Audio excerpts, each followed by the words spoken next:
What is up? Welcome back to Dudes Who Bet Daily. It's Magic and Papa Dude here, and thank God somebody's here with me, Papa Dude, because me hosting by myself the last 2 days has been nothing short of atrocious. And it's not just that we've been wildly wrong; it's more frustrating when you're right.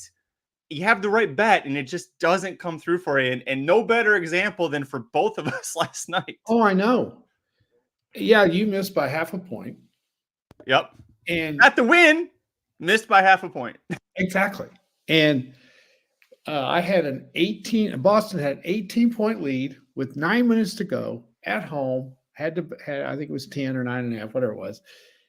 And they scored 3 points the last 9 minutes of the game. And this is the best team in the NBA.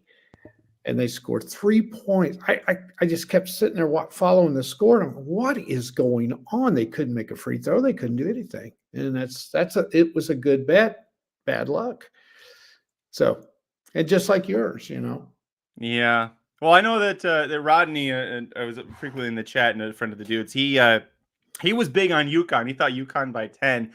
They gave him a hell of a run. I thought that Iowa was going to be able to pull it away in the second half there, but yeah, that didn't work. Did you see the foul that was called right there at the end of the game? Did you agree with what happened? I didn't see it live, so I don't have an opinion on. My bet didn't cash anyway, so I don't care. Yeah, I think it was a moving screen, okay? But the issue is, should they have let that go with 3 seconds left in the game and let the players decide it? I think that's the issue that everybody's upset about. If you really watch, the girl did move on the screen, but sometimes you see that let go, especially in that situation. I think that was the issue more than anything else.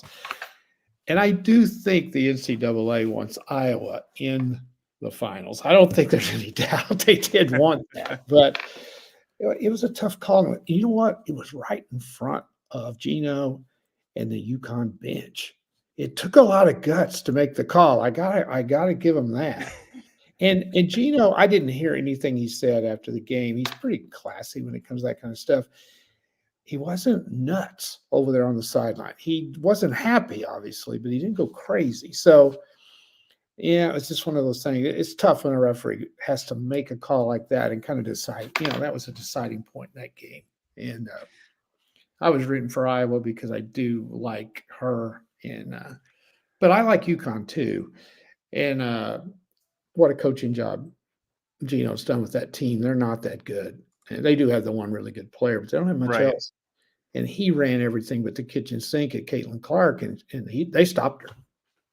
She just couldn't get an uncontested shot, and they did a great job. So it sets up a really good game tomorrow. Yeah, we'll have it's South Carolina. It's the Iowa's going to be facing. So the Gamecocks and the Hawkeyes. Yeah, couple of birds is going to be, and the Gamecocks undefeated. So it's not going to be an easy. I thought UConn would be the hardest test, and I saw what South Carolina did, and I thought, well, maybe that one's going to be tougher for them. It's going to be tough. It really is. I don't know if they can beat them. She'll have to score 50 probably to beat them, and I don't think she can do it against them. They're so big, they're huge, and they're athletic. They're tough. You don't go 37-0 if you're not good. Yeah, it doesn't matter who you're playing against. 37 is tough. The salt in the wound too. Caitlin Clark gets fouled with 3 after the foul was called. This illegal screen. She goes to the free throw line, makes the first one. We're up by 2. She misses the second. They could have won by 3. Could have covered my bet. Nope, that's how everything went. And who would have ever thought she would miss that second free throw after she made the first one? So that's the way it's going. And sometimes when you pick these games every day, that's what happens. So we're going to get back in the groove. We do have a couple Final Four games just real quick. I'll get your thoughts on them. NC State versus Purdue, and Purdue a 9.5-point favorite here. Who you've got in this game? Well, I don't really like either one of these games a whole lot, but I like this one better than the next one. I think NC State's good enough, big enough, and they're hot enough to give the Boilermakers a game. It's going to be a good one. The key to the game to me is, can North Carolina State's big guy stay out of foul trouble? Can he stay in the game? And he's prone to foul trouble. He's pretty good. Can he keep from fouling Edey? And can he stay in the game? I took North Carolina State plus the points. I think Purdue will win, but I think 9.5 might be a little bit too many. Yeah, both these games very large point spreads here. I'm with you. You see their last 10 games, NC State 7-3 against the spread. I think it's too many points, but Purdue is they're the Boilermakers. It's weird that we're going to say that Purdue is going to be in the national championship game, but them's the breaks. The other game after that, Alabama versus UConn. One UConn team didn't make it to the finals. Will this team do it? They're favored by 11.5. Yeah, we've talked about it on the DC Bet Sports Show. I can't recall the last time a Final Four game or two Final Four games had spreads this big.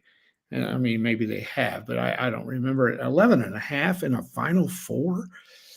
And I'm afraid to bet on Alabama. I just am, because UConn has just destroyed everybody. And, I keep waiting for them to have a close game. Alabama's going to have to shoot the lights out to win or even stay close. And UConn's defense is so good. I just stayed away from it. I'm going to go ahead and go with UConn, but, just for the show. But I'm not betting it because I'm afraid of 11.5. That's just so many points. Mm-hmm. It's scary, but I do think they cover. And I hope both Purdue and UConn win, because I don't really have an interest in any, I don't have a favored team or anything involved, because I want to see them play each other in the finals. That'd be really good. Yeah, it'd be weird to see an 11 seed in there. Not that it'd be horrible. It'd be an interesting story, but it's just something you don't see quite often. I'm with you. If gun to my head, I'll take UConn minus the points there. But just because they're on such a hot streak there, 9-1 against the spread in their last 10, and Alabama kind of struggles. But I'm with you. They say UConn gets up by 15-20 and there's 5 minutes left. Like, they're pulling everybody, right? And so Alabama could get a backdoor cover, and that's what has hurt us so many times on this show. Well, it is.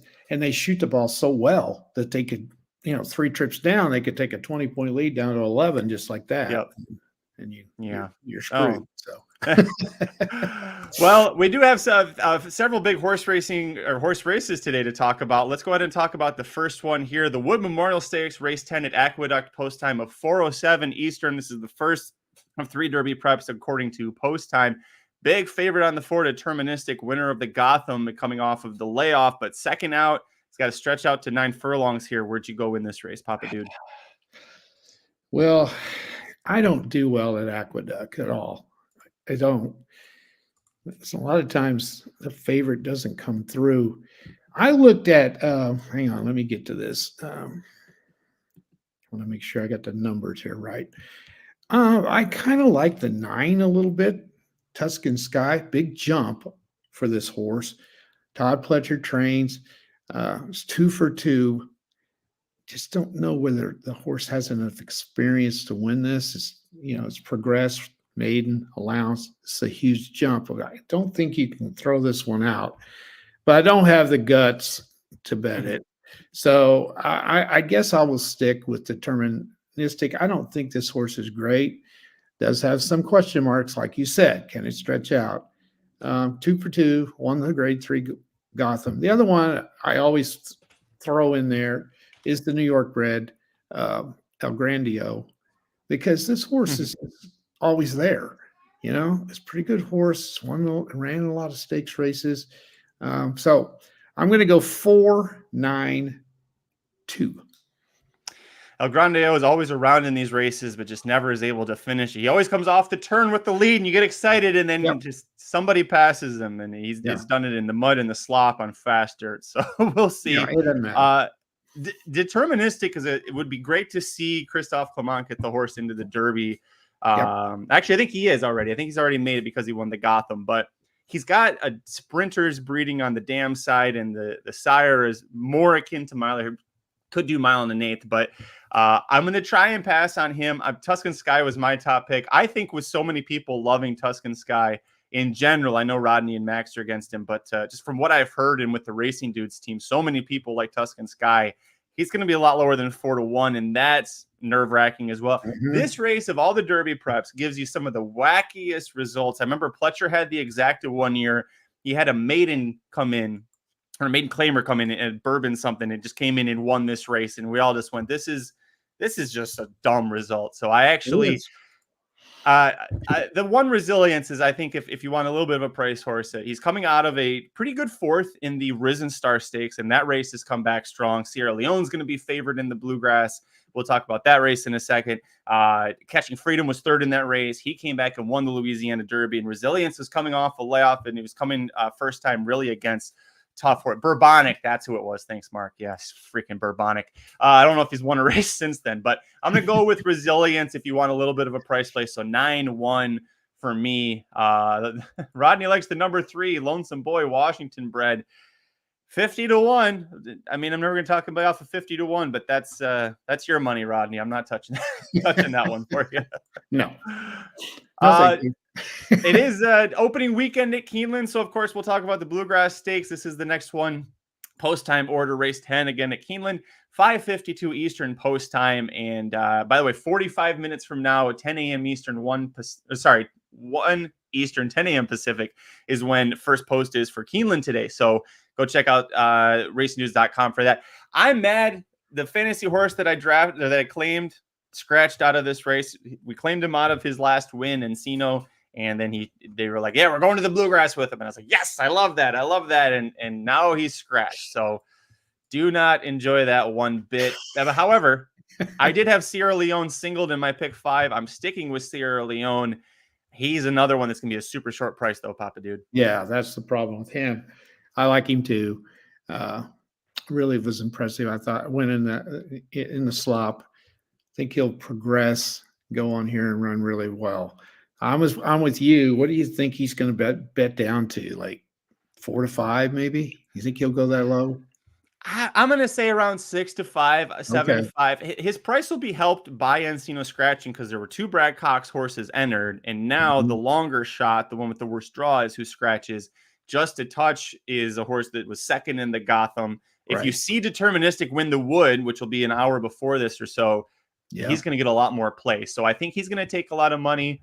I think Dornock is going to drop from 3 to 1. I haven't seen too many people that like Dornock. So, I think 7 to 5 maybe for Sierra Leone, but it's going to be really short. So you don't like Dornock at all?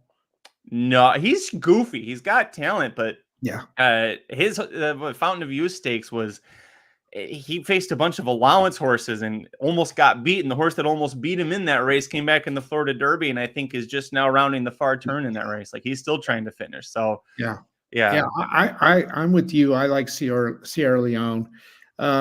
Just a Touch is interesting as well.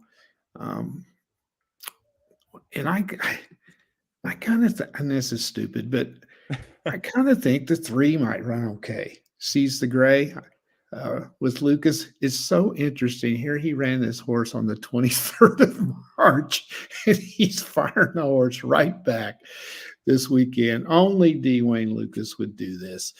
I would love to see this horse run well today and get in the Kentucky Derby. I think that would be so cool. So I'm kind of rooting for him, but I think Sierra Leone's going to win. Yeah, Baffert not allowed in Kentucky Derby 150, but you can have the coach. He's already got Just Steel in there. Maybe you can get Seize the Gray in there as well. Top 2 or 3 finish for Seize the Gray should be enough to get him in. Coming back 2 weeks after the Jeff Ruby Stakes, and it was a better effort than it looked on paper. So he ran good. Was right there for second. And I'm sure as to hear D. Wayne talk, he's knocking the stall down. He's ready to run. So why not run him?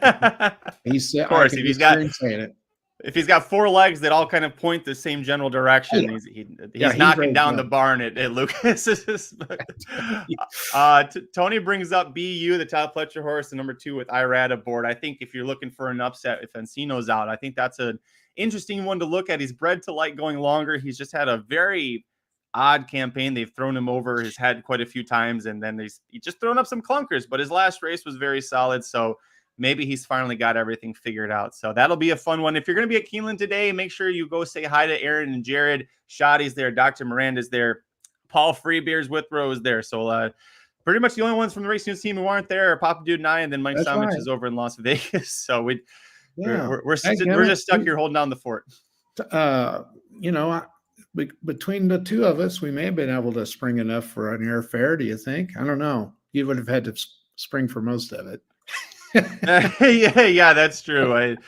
It's I guess no, you could. we've got I guess I could have driven. I guess. I don't know. yeah, you could have hopped in the car with Aaron Yeah. and Heather, and Yeah. yeah, I would have had to fly. Last time I went to Keeneland, Aaron was like, "Yeah, I'll cover your airfare," and he put me on Spirit, so I'm not trusting him to ever do that to me again. Speaking of Aaron, his best bet today is at Keeneland. It's race number 3. He loves the number 6, Discreet Mischief, to break the maiden for Brad Cox. Laurent Giroux aboard, 6-5 favorite. This horse will be sub even money when he goes off, but has a lot of talent.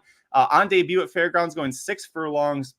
Came from way off the pace from 7th early to get second. And the winner was Gate to Wire, was also favored to do that. It was a horse named Drip, who was working solidly with Honor Marie. Honor Marie almost won the Louisiana Derby after working with Drip. So good horse to be second to. I think with a little better break, he's also going 7 furlongs. That'll help him. He's bred to like that. So Aaron going Keeneland race 3, number 6, Discreet Mischief for his best bet today. Third and final Kentucky Derby prep race, Papa Dude. It's in my neck of the woods out here, Santa Anita Park, where it's honestly, you're not going to believe this. It's about the same temperature here as it is in Lexington, and it is not warm in Lexington. So we'll see what horses like the 50-degree weather at Santa Anita Park. Field of 8. Again, this is going to be race 10. If you forget what race a Derby prep is today, it's race 10. Whatever track it is, it's race 10. 4:45 Pacific start time, so 7:45 Eastern. They'll already be an hour into WrestleMania, but we've got Santa Anita Derby. No May Moon in this race, so Imagination is the favorite at 8-5. Who'd you go with here? Well, don't you think that's even going to go down lower? Probably. Or not? Oh yeah. Yeah. I don't know if this horse is that good. You're the expert out in California, not me. But I mean, the horses ran okay. It hasn't just blown anybody away in the wins. So, I don't know whether you ought to try to take a look at somebody to maybe upset him. The 3 horse is going to take money as well. Stronghold has been, in my opinion, about as impressive as Imagination. So I think you ought to take a shot at beating this horse. I don't know whether you will or not. Call me stupid, but I kind of looked at the 5 a little bit. Winstock. I just drew a line through that last race at Oaklawn where he just stopped. He just quit running. He had won a couple before that and looked like he was developing, and then just boom, had a horrible race. Been off for over 2 months now. Could he come back and run a big one? Bafford's got him in there for a reason. So I'm going to go with a long shot and pick the 5, Winstock. What the heck? Already a Derby prep winner, won the Grade 2 Low Sal Futurity by a half length over Stronghold. Stronghold's going to be my top pick in here. I think that he's coming along, and I just was trying to beat Imagination. Yeah, me too. If Imagination wins, wouldn't surprise us one bit. But my issue with Imagination is he runs up or down to his competition. And so the races he should win by a lot, he doesn't. And he's the fact that who's it Wind Me Up, another Bob Baffert horse that was probably going to be entered here and didn't show up. The fact that he barely beat that horse, and I don't have a strong opinion of him. I'm going to go to Stronghold. I really respect the move that Phil D'Amato made with him last out, which was to get away from California, go to Sunland. He got a very nice win in the Sunland Derby. Didn't beat a whole heck of a lot, but it was a confidence booster for him. It had to be. Horses are like humans. If they're losing a lot, they can suddenly, lose that kick that they've got. But Stronghold's beaten some very good. He's faced very good horses. His debut last fall at Churchill Downs, or I should say his second race, he beat Resilience, who we talked about is in the Wood Memorial. He beat Track Phantom, who's won 2 or 3 Kentucky Derby prep races. Like, he beat a couple of good horses in that race, and then he lost. He was second to Nisos. No shame in that. Almost beat Winstock. There was some bumping going on the stretch there, but Winstock on a speed favoring track went Gate to Wire. But again, it's the horse that you're going with. So yeah, I'll roll with Stronghold. I was hoping that May Moon would be entered because I thought that he didn't want the distance of 9 furlongs today. And I thought, well, that'll definitely give me a good price on Stronghold, 7-2, 4-1. But whatever price he's going to be, I'm going to roll with Stronghold instead. All right. I'll stick with Santa Anita. My best bet of the day, race 6, Santa Anita Oaks, number 2, Kinza. This filly is undefeated, and nobody that she's faced has even come close to beating her in this spot. And if you look at who she's facing, it's a lot of familiar faces. And, Kopian, I know Rodney loves, and I think she's got a great chance to finish second here, the 3-horse. But Kansas Lone Speed, it's a Bob Baffert horse going with Lone Speed on the dirt, going 2 turns in a 5-horse field. I mean, Papa Dude, this has been something we've seen time and time and time again in the last decade plus. Is what's going to happen. She's not trying a new distance. She's not facing a new speed threat here. It should just be Kansas' race to lose, I think. Well, I think so too. I mean, but we're kind of in a rut is the only thing. It may fall down coming out of the gate the way things are going, but this horse should win. There's no doubt the way our luck's been. Yes. Yeah. I think you've got a winner here, but we just got to get a break today, Yeah. Yeah, it's 2-3 exacta cold if you wanted it to do better than probably the 2-5 price Kansas would be. I apologize for the barking that we've got some workers coming over to the house today that just arrived. So the dogs are going nuts saying their hellos, but I'll mute myself in a second. I'm going to throw it to you. Your best bet of the day. You're going back to the hard court. I am. You're coming back out to my neck of the woods. Lakers -4.5. Tell me about it. Okay. I really like the Lakers in this game. They're playing extremely well, and this is a huge game for them. They're in the play-in round right at the moment, but they're very close to getting out of there. They've won 8 out of 9. They were on the road and won several of those games. They're taking on a Cleveland team that has been tanking it. They have not been playing well at all. So I like it. It's an early game on the West Coast. I don't know what the heck's going on, why they're playing so early. I think it's the first NBA game of the day. So I don't really know whether there might be something special going on or whatever. I can tell you the LA Kings have a home game tonight against the Canucks. Okay. So they've got to get the basketball game in, get the boards ripped up, get the fans out, and get the new ones in. Okay. So that's what it is. But I like the Lakers 4.5. They're playing well. And like I say, they're trying to make this push to get out of that play-in tournament where anything can happen in that. You have a bad game and you're really in trouble. And they're playing very well. 4.5, I think, is enough. Cleveland's struggling. I've won the other night. Cleveland was in, I think it was Phoenix. Phoenix destroyed them and had 5.5 points on that one. So give me the Lakers at -4.5 to beat the Cavaliers tonight. Yeah, like you said, the Lakers' first home game after 6 on the road, and they went 5-1, which is a great stretch, especially this late in the season. Mm-hmm. And you see it here on the screen now. That's Cleveland's record. They're still on the road, and they've been struggling. So I'm with you on this one. They're at the Crypto.com arena. I refuse to call it that. It's still Staples Center to me. I will be there. I found out I'm going to be going to the LA Kings season finale. Got tickets for that on the 18th of April. Get to see Connor Bedard and the Chicago Blackhawks come into town and face the LA Kings. So I'll be there with my Gretzky Kings jersey on. I hate the Blackhawks. I'm sure you do as well as a Blues fan. So, yeah, love to see that team just get buried. It'd be nice to see Connor Bedard. Hate every single person on the Blackhawks team. I hope they all have a very bad time. I do too. I hate them. Even when they're horrible, I hate them. Well, I'd be remiss if I didn't remind you, you've still got 35 minutes to go ahead and purchase before first post the Bluegrass Stakes Betting Bible, available at racingdudes.com. You can just go right to racingdudes.com. It's right on the homepage.